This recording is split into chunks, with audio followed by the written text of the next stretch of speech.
But Mm. we are going to, like I said, be talking about Precure episode 15. We're going to be talking about pros and cons. Oh, also, before we begin, tomorrow we are launching a new after show. You guys probably know what it is. I finally found someone to co-host God of High School. Mm. I was finally able to blackmail. I mean, persuade. Yeah, persuade. Yeah, yeah. I would never blackmail my friends, right? But yeah, we're going to be doing Gotta High School, but Gotta High School is going to be a night show at like 9 p.m. MST. So if you guys are up during that time, come watch. It's a Crunchyroll original anime, so it has to be good, right? Hopefully. Have you seen Gotta High School yet? First episode, I kind of liked it. We'll see how it holds up over time. Yeah. So let's talk pre-here. So let's start with the pros. Adam, what did you like about the episode?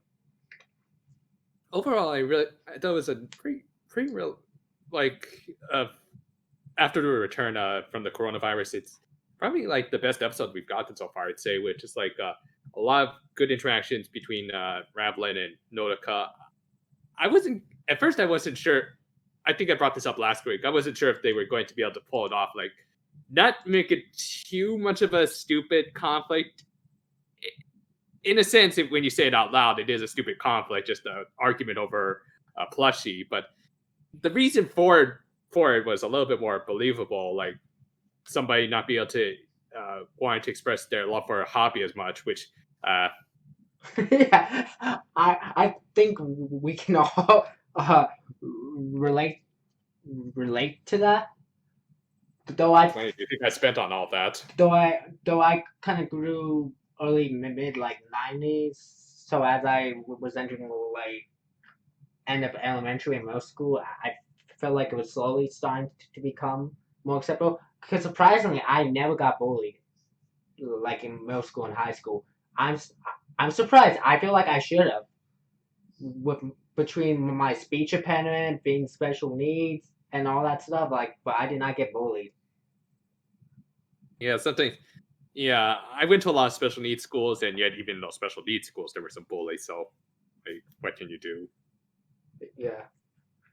But yeah, I like that element. Like, Yatran, I I've read like a lot of comments like Yatran should take all the blame, but at the same time, he did apologize. It did show like all the fairy characters in this season so far aren't just like one dimensional, kind of just here for a gimmick, and but no, they actually have layers to them, all of them, from Rablin to even a little bit of Latte, and heck, even Pegaton a little bit, even though he didn't have many lines in this Yeah. episode.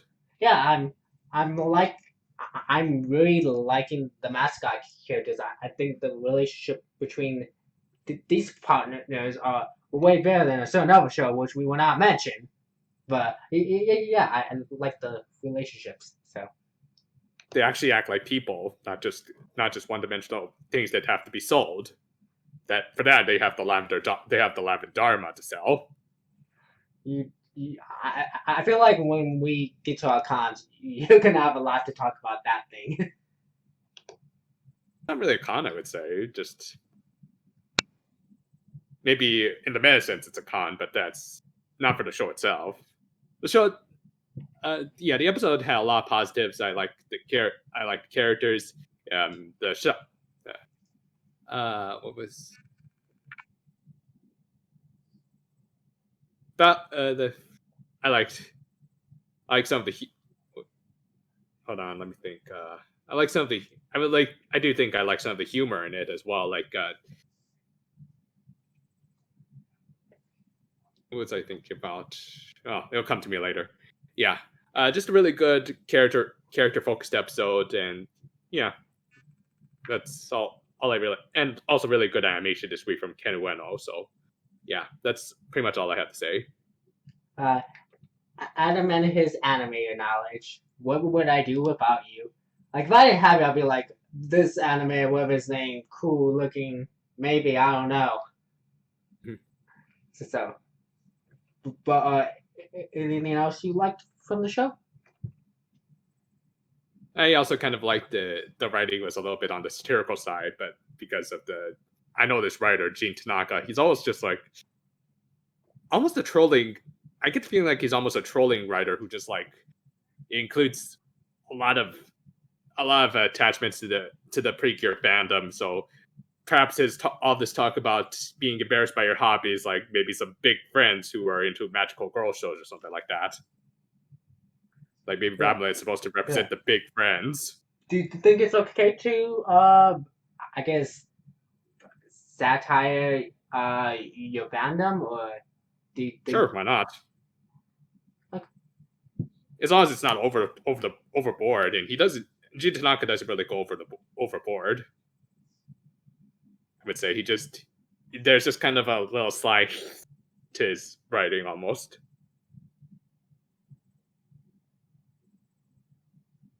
so? Anything else? Nothing else. Okay, it's my go. It's my churn at it. Don't. So, one of the pros I want to mention, I like how they would like setting up like Nadokas and Raven's relationships so far at the beginning of the episode with like Raven finding the Nadokas like recorded. I found that like really sweet and endearing and touching, and also, we gotta talk about our boy Wolf Scream, our boy, man. Rat Scream. Rat Scream. He's a What? rat. Oh, Rat, you mean Rat Scream?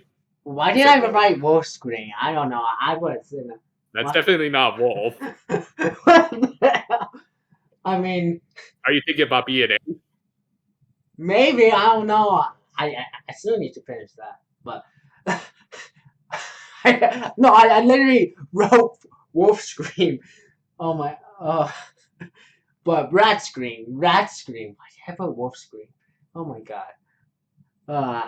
I'm embarrassing myself. So Rat Scream, our boy. We love him, right? We still love him, right? Even if he had like only a really short scene this week, he's still hilarious. Yeah, I just love him, man. Give him his own like spin-off solo show. I would watch that. Make it some like comedy or some buddy cop thing. I don't know. It could work. Since he's a villain, maybe a Joker movie. Oh, that some kind of like crazy origin story or something. Maybe where So, that ends up with Bruce Wayne's parents dead or something. I don't know. uh, I'm a, I know what fan fiction I'm writing later. So, but yeah, I love how he's like pretty much like a kiss acid. This like episode, even though it was like a short scene, like I just love that. Like I am curious what his end game is. Like I know the team he's for is him, but what's his goals? Like what is his plan? Does he just want to take over the empire or whatever, or enemy? Does he want to be the boss, or? Seems like it. But I am curious, and another thing that you mentioned quite a few times in your review that I haven't quite touched on, that I haven't quite take a note of is Rabbit in those pajamas. Oh my god, you're right. So adorable. Yeah. Like just adorable, man. Like you say you want like a plushie of it. Do you think they'll actually make a plushie of it? If they want to make up some of their lost revenue, I would think it would be the best idea. Yeah. And to go more in the depth of like revenue, I like how this episode really shows more in depth of like her insecurities because Mhm. even though we have said she is probably the oldest potentially of the group, she does have her own like flaws and issues and like in like securities, and we really got to see that episode. So Yeah, I I would say like she kind of reminds me of a little bit of if you've ever seen the Netflix show Gretzko, the kind of office lady who cute little uh kind of red panda office lady who just like has a lot of stress and just like freaks out when there's too much going on in her life. yeah I haven't heard it. Is it like a live action show or? It's an anime from Sanrio just about this little red a little a little a bunch of animals live a bunch of animals live kind of zootopia without too much focus on the animals aspect. What is it called? A Red Skull. Basically, the main character is just a really overworked office lady who stresses out at the whenever her hobbies are starting to come out, like how she really likes a certain kind of karaoke. Oh, okay. It's really good. It's really awesome. Check it out sometime. But yeah, basically, I would say Ravlin is kind of like the overworked office lady. She she's really hot headed and yet often just loses it when her hobbies and or personal life starts to get out. Yeah, and I think this is like an important message to tell kids because we all have those like interests that society may not approve of and stuff, especially in our line of work. You know, Mhm. there's a lot of like judgmental. You know, especially if you do a career in like something like YouTube or streaming. You know, people don't take it seriously and make fun of you and stuff. So I think this is a good message to tell kids that it's okay to have these like insecurities and feel like embarrassed and stuff. You know, it's like natural. Mhm. But so before like the fight like actually happened, I liked how Nadoka was covering Robin when she first saw the flyer and covering us saying that the doll actually looks cute and stuff. I Mhm. think it was something like that. I can't remember exactly what she said, but it was something. Yeah, I think she generally thought that thing was cute. Yeah, and Well, let and I like how they then like going to the shop and I like that like slice of life like moments in there, them just having good time together. Like it felt wholesome and oh my god, that tea looked delicious. I don't know if it what it was, but maybe lavender tea. Lavender tea, basically the kind of tea you get from steeping that flower, or I'm not sure if it's a flower, just that herb. yeah. I've never had like lavender tea before. Have you? No, not sure if it gets that purple, but whatever. I mean, it's anime, so you know.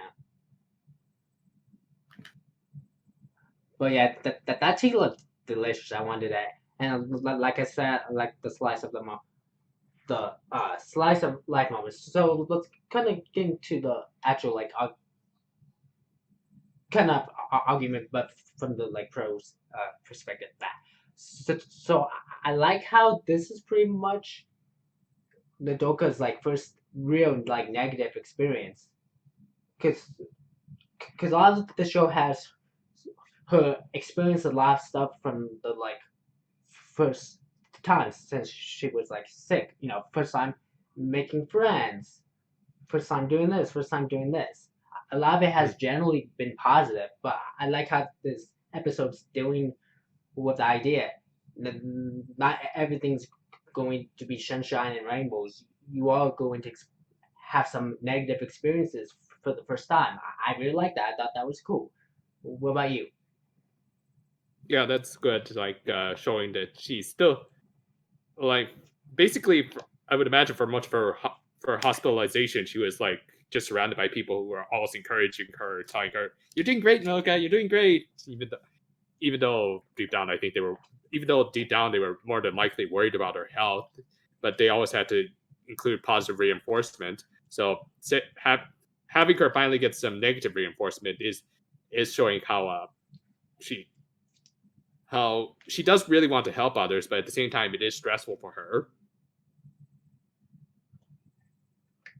Yeah, and I don't think she expected to get in like a fight or argument. She provide that, oh, we're always going to get along, everything's going to be good. So it's cool to see this because like To just kind of be a little bit insensitive and show off a doll that that Raveling was clearly embarrassed by. Mhm. Like, I wouldn't say Nodoka did anything necessarily wrong, but Yeah, she did need to kind of pick up on those signals a little bit better. yeah, and I think that's part of the thing. She's never had to deal with this before, so she doesn't know how to recognize those signals. Read between the lines. Yes, so I think that's something she had to like learn. So person, so so I do have a good thing to say about you. I didn't like her like wisdom words, I guess. Which she's like Yeah. it doesn't matter who was right or who was wrong. I think that that's an important thing when it comes to conflict. It doesn't Mhm. matter who was right, who was wrong. We need to like resolve it and find a compromise and figure out like what happened, why are we feeling this way, talk Mhm. it out kind of thing. So I kind Mhm. of like that message. Mhm. So yeah, I did like that from her. And you mentioned it in your review, and for me, it's also something I can relate to. I can totally relate to being embarrassed because there have been because I get easily embarrassed. I don't know about you, but I get embarrassed by the smallest thing, and I can sometimes like have an attitude, be like, leave me alone. Let's just go. You know, Mhm. because my dad can sometimes say embarrassing things, and I'm like, let's just go. And I can sometimes, I guess, like have like an attitude towards him Mhm. because of that. So, like, Yeah. getting embarrassed and like overreacting to people close around you is something I totally can relate to. So, Yeah. and you can relate to that too, right? With my old man who has Asperger's, sure. Well, I mean, being embarrassed and like lashing out Yeah. in general. Yeah. I have done that, both with my old man and some of my friends. Yeah, and I always like regret afterwards, and it's it kind of sucks. Like I wish I didn't get embarrassed, but I do. Mhm. Maybe I just take things too seriously, but like I don't know. I get embarrassed over the simplest thing, like. Ugh. So fast forward, they're still arguing. Uh, our monster of the week comes, and one thing I like really liked about it, and I don't know if they've done this in the other like Sentai and Precure shows, but I like because of the arguing, because of the bond, they couldn't transform. Yeah. I thought that was It pretty cool. it's kind of a trope, I would say. Like sometimes there's at least something that's emotionally preventing a Sentai or a Precure from transforming. But Like often their emotions might affect the transformation. has like an argument between a Precure and a mascot prevented them from transforming before. Exactly a argument, just like them physically, like just outright refusing to work together. Okay. So this is a somewhat like unique, I guess, kind of choice on the concept, I guess. Then. Yeah, emotion reason being unable to transform due to emotions is can be a thing sometimes. Okay. Like not every transformation trait it involves the fairy, obviously. Yeah. And I like that like visual after they like fail where it kind of cuts to that like black background visual Yeah, that was clever. of the reaction. Like I really like that, and I like how how like a darker uh sad sad music was cutting in when the others were transforming. Like I really like that like kind of tone shift. Like I thought Mhm, that was like pretty well done. So mhm. and to talk more about the monsters, the monster of the week. I like how it was like connected to like Nadoka's Nadoka and Rapin's like conflict because it was the It was a little big. It was the little teapot. It was the little teapot they were drinking from. yeah. So maybe that lavender tea isn't good tea to have after all. Mm. Might have to reconsider that. But yeah, I like that. I like it. I like it when like the monsters of the week or the villains of the week is like linked to the character drama going on. So Yeah. I think so. They're getting their asses kicked and stuff. And Latte comes to the rescue. I really like that. I like how like Latte was the one to push them together and talk and stuff. You know. So and I like how the reason that like Raven was uh wouldn't apologize was because she's afraid to apologize, Yeah. which I think is a real thing people have to like deal with and stuff, and it shows That little awkwardness of when you don't when you know you have to apologize but you can't.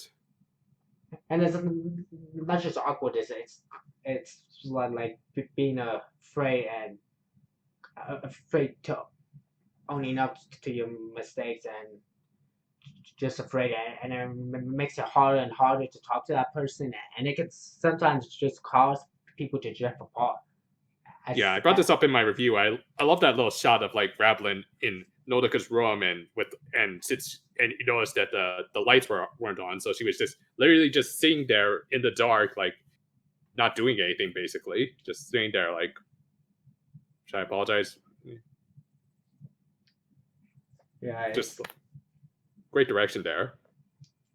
oh yeah that was good but I like I said I like how we're getting confidence issues from Robin showing that she's not this perfect like that mascot and just giving more depth to the mascot characters I think is uh Yeah. good. Like we said, the relationship between the Kiers and the mascots has been handled wonderfully, and I want us to continue this like wonderful pace. You know, Mhm. so oh yeah, like the relationship.